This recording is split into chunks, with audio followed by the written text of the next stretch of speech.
Hi అండి, అందరికీ నమస్కారం అండి. ఫ్రెండ్స్, ఇప్పుడు అందిన వార్త ఇక రాష్ట్ర ప్రజలకు అదిరిపోయే గుడ్ న్యూస్ చెప్పిన ప్రభుత్వం అంటూ అప్డేట్ అయితే రావడం జరిగిందండి. అయితే ఇందుకు సంబంధించిన పూర్తి వివరాలు అయితే మన వీడియోలో తెలుసుకుందామండి. ఆ గుడ్ న్యూస్ ఏంటనేది వీడియో మాత్రం పూర్తి వరకు చూడండి ఫ్రెండ్స్, అప్పుడే మనకి పూర్తి సమాచారం అయితే తెలుస్తుంది. లేట్ చేయకుండా టాపిక్లోకి వెళ్ళిపోదాము. ఇక తెలంగాణ ప్రభుత్వం కీలక నిర్ణయం తీసుకుంది.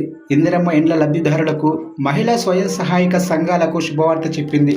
తెలంగాణలో కాంగ్రెస్ ప్రభుత్వం అధికారంలోకి వచ్చిన నాటి నుంచి మహిళా సాధికారతకు పెద్దపీట వేస్తున్న విషయం తెలిసిందే. రాష్ట్ర వ్యాప్తంగా మహిళా స్వయం సహాయక సంఘాలు నిర్వహిస్తున్న ఇటుక తయారీ యూనిట్లను బలోపేతం చేయడంతో పాటు ప్రభుత్వం ప్రతిష్టాత్మకంగా చేపట్టిన ఇందిరమ్మ ఇళ్ల నిర్మాణంతో వీటిని అనుసంధానం చేయాలని నిర్ణయించింది. సెర్ఫ్ అధికారులు నిర్వహించిన సర్వేలో రాష్ట్ర వ్యాప్తంగా 736 ఇటుక తయారీ యూనిట్లు మహిళా సంఘాల ద్వారా నడుస్తున్నట్లు గుర్తించారు. వీటిలో ఉత్పత్తిని పెంచేందుకు ప్రభుత్వం చర్యలు చేపట్టింది.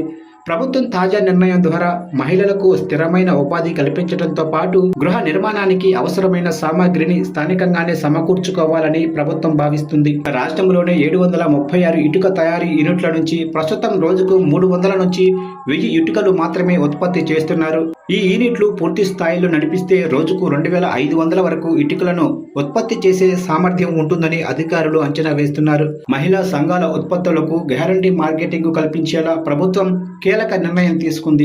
నిర్మాణంలో ఉన్న ఇందిరమ్మ ఇళ్లకు అవసరమైన ఇటుకలను నేరుగా ఈ సంఘాల నుంచే కొనుగోలు చేయాలని గృహ నిర్మాణ శాఖతో సమన్వయం చేసి స్పష్టమైన ఆదేశాలు జారీ చేశారు. ఇదే సమయంలో ఇటుకలను తక్కువ ధరకు ఇందిరమ్మ ఇండ్ల లబ్ధిదారులకు అందించేలా ప్రభుత్వం చర్యలు చేపట్టినట్లు తెలుస్తుంది. ప్రభుత్వం తాజా నిర్ణయంతో మార్కెటింగ్ సమస్యలు ఉండవని, మహిళా సంఘాలు ఆర్థికంగా బలోపేతం అవుతాయని మంత్రి సీతక్క తెలిపారు. ఇక గ్రామీణ ఆర్థిక వ్యవస్థను మెరుగుపరచడమే లక్ష్యంగా సెర్ఫ్ ఈ ప్రాజెక్టును పర్యవేక్షిస్తుంది.